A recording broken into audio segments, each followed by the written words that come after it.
Hi guys, कैसे हैं आप लोग। आशा करता हूँ आप लोग अच्छे होंगे। आज मैं एक वीडियो के माध्यम से आप लोगों को बताऊंगा अमेठी ज़िले के एक सतयुग के मंदिर के बारे में। ये मंदिर कलयुग का नहीं है, ये सतयुग का बना हुआ मंदिर है।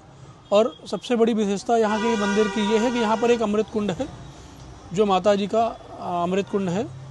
इस मंदिर के अमृत कुंड की विशेषता ये है कि यहाँ पर अगर कोई चर्म रोग, स्किन रोग जिसे हम आप कहते हैं, अगर उस स्किन रोग से प्रताड़ित है, पीड़ित है, तो वो आकर के यहाँ पर अगर स्नान करता है लगातार 7 सोमवार, तो उसका स्किन रोग जो है, कुष्ठ रोग जो होता है, वो दूर हो जाता है।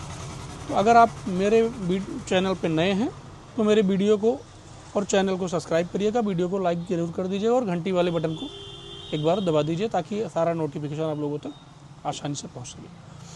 तो मैं अब आप लोगों को ले चलता हूँ माँ कालिका के मंदिर जाने का रास्ता कैसे है और क्या वहाँ पर जाने आने में आपका एक्सपेंस खर्च होगा। मित्रों, ये है प्रतापगढ़ से जगदीशपुर हाईवे, और इसी हाईवे से जब आप अमेठी की ओर से चल करके मात्र 2 किलोमीटर आएंगे तो आपको मिलेगा संग्रामपुर मोड़, और इस संग्रामपुर मोड़ से जब आप चल करके 7 किलोमीटर जाएंगे तो आपको मिलता है माँ कालिका का एक दिव्य मंदिर, जो कि कलयुग के पहले का है लोग कहते हैं। और अगर आप प्रतापगढ़ साइड से आ रहे हैं तो आपको प्रतापगढ़ से लगभग 35 किलोमीटर की दूरी पर आना पड़ेगा, और 35 किलोमीटर दूर आने के बाद ये मोड़ आपको मिलेगा, जो संग्रामपुर मोड़ के नाम से जाना जाता है। और इसी मोड़ से आप 7 किलोमीटर चल करके जब आगे की ओर जाएंगे तो आपको माँ कालिका का दरबार मिलेगा। आगे चलिए, मैं आपको दिखाता हूँ माता कालिका का दरबार। मित्रों, संग्रामपुर मोड़ पे अगर आप 10-5 मिनट तक खड़े रहेंगे तो आपको शेयरिंग ऑटो मिल जाएगा, और ये शेयरिंग ऑटो मात्र आपको 10 रुपए में ला करके कालिकन धाम तक छोड़ देता है। मैं तो अपनी 4 व्हीलर से जा रहा हूँ, लेकिन अगर आप शेयरिंग ऑटो से आते हैं तो आपको मात्र 10 रुपए के खर्च में माँ कालिकन मंदिर तक आसानी से आप पहुंच जाएंगे। तो हम लोग आ चुके हैं वहीं पर जहां का हमको आपको इंतजार था। ये है माँ कालिका धाम, और इस माँ कालिका धाम का ये मेन गेट आपको दिख रहा होगा।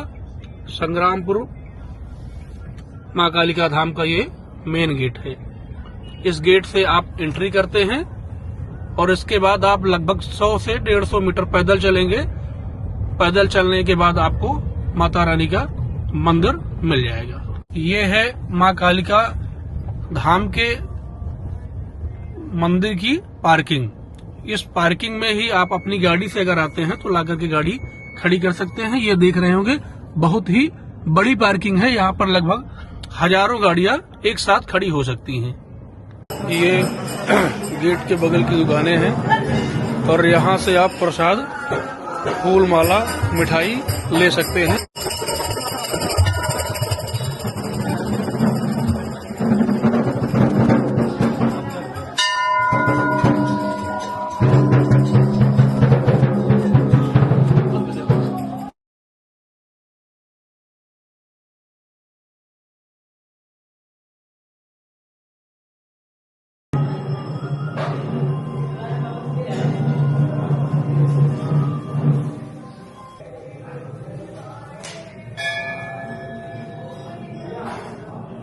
जय माता दी।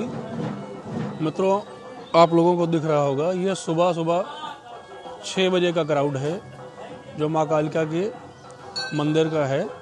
और आप लोग अगर ठंड ना होती तो मुझे लग रहा है कि यहाँ पर अभी इस समय कम से कम 10,000 दर्शनार्थी माता के दरबार में आपको दिखाई दे रहे होते। ये ठंड का टाइम है, ठंड के टाइम की वजह से थोड़ा सा कुछ भीड़ की कमी है। बाकी अगर आप नवरात्रों में आते हैं तो मुझे लगता है कि आपको 3-3 घंटे लग जाता है लाइन में लगने के बाद, और 3 घंटे के बाद ही कहीं आपको दर्शन हो पाता है। और सबसे बड़ी बात तो यह है कि यहाँ माँ कालिका के मंदिर के साथ साथ बाबा भोलेनाथ का भी मंदिर बनाया गया है। और आइए मैं आपको दिखाता हूँ बाबा भोलेनाथ जी का जो मंदिर है।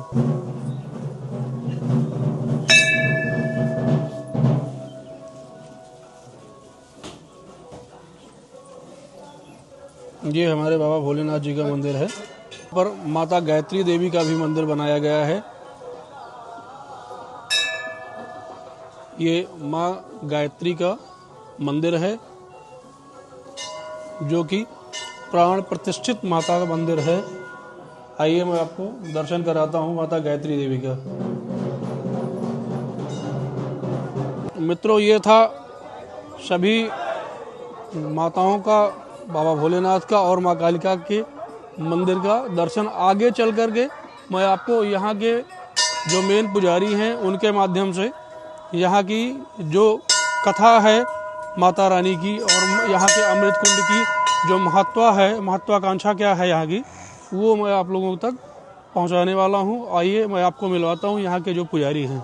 आज हम लोग आ चुके हैं यहाँ के मुख्य पुजारी जो हैं श्री महाराज जी, और हम आप अब इनसे क्वेश्चन आंसर करेंगे यहाँ के बारे में, और हम जानना चाहेंगे कि महाराज जी बताएं हमको और हमारे दर्शकों को कि ये मंदिर कब का बना हुआ है और यहाँ की क्या विशेषता है।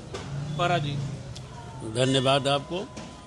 ये मंदिर जो है ये महर्षि च्यवन जी की तपस्थली रही है।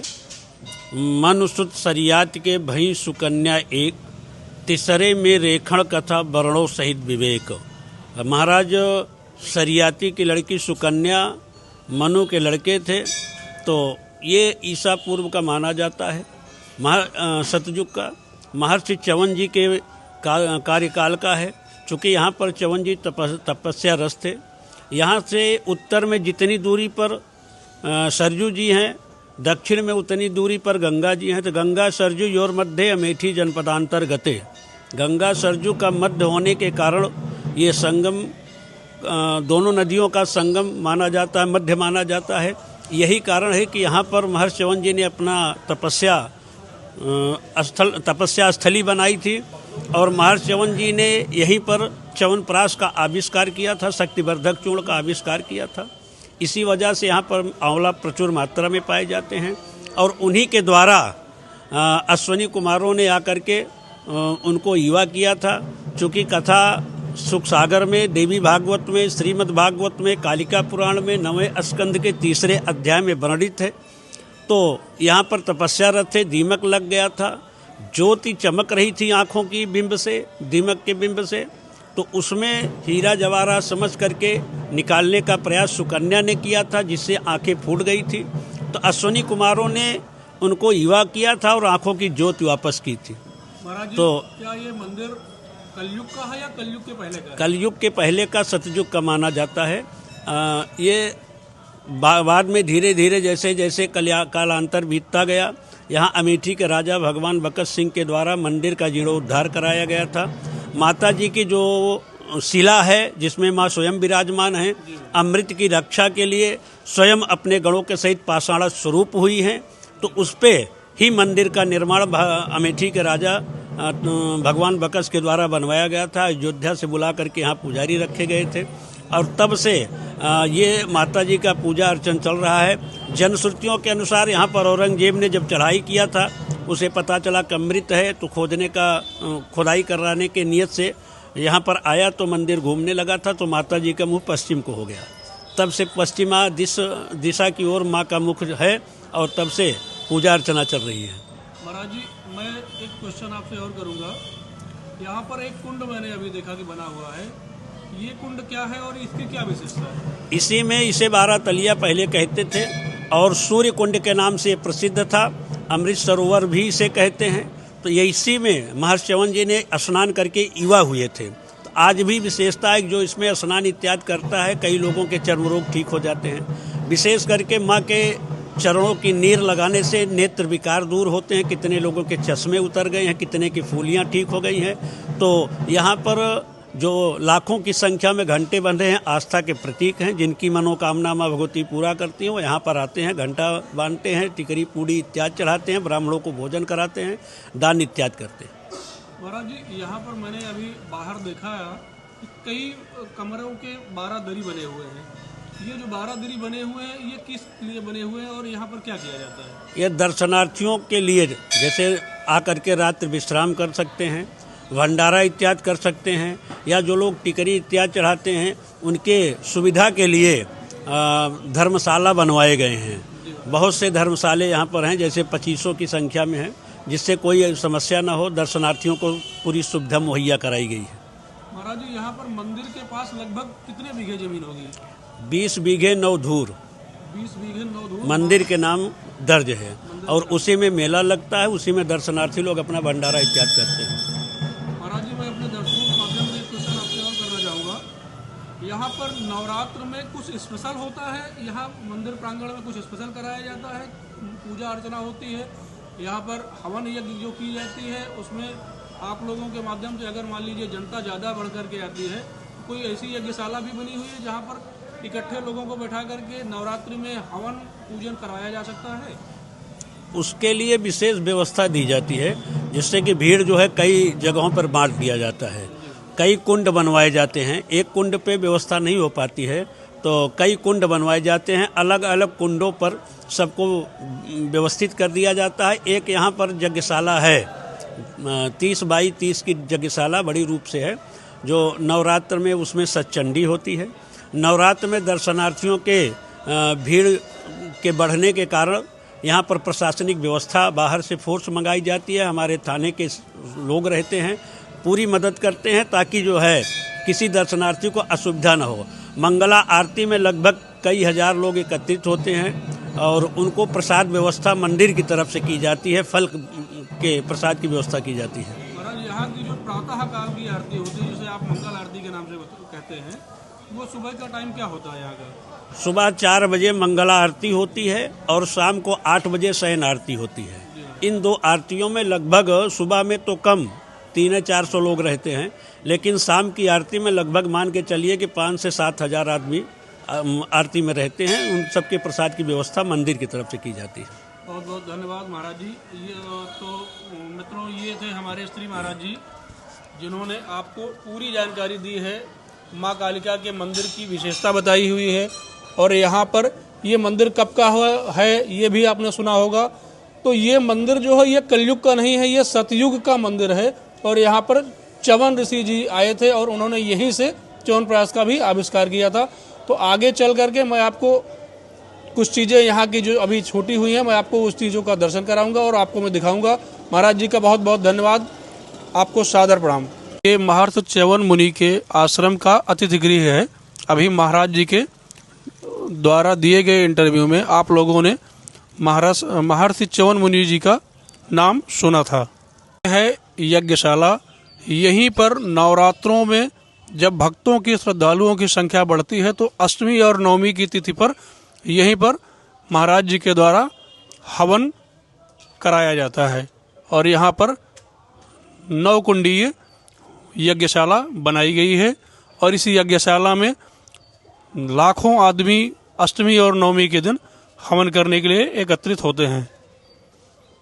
ये बारादरी है, और इस बारादरी का महत्व ये है कि यहाँ पर हफ्ते में किसी भी दिन बाहर से श्रद्धालु आते हैं और अपनी आस्था के अनुसार यहाँ पर लोगों को इनवाइट करके यहाँ पर प्रसाद वितरण करवाया जाता है, और लोग अपना अपना जो भी जिसकी मानता होती है उसको आकर के यहाँ पर पूरा करते हैं। और आप देख रहे होंगे कि यहाँ पर एक श्रद्धालु आए हुए हैं, जो आज मुझे लग रहा है कि इनका प्रोग्राम कुछ ऐसा ही है। इस तरीके से यहाँ पर 25 बारादरी बनाई गई है, और इन बारादरियों में श्रद्धालुओं के लिए केवल सेवा देने के लिए लोगों ने अपना अपना पैसा खर्च करके भक्तों ने बनाया हुआ है।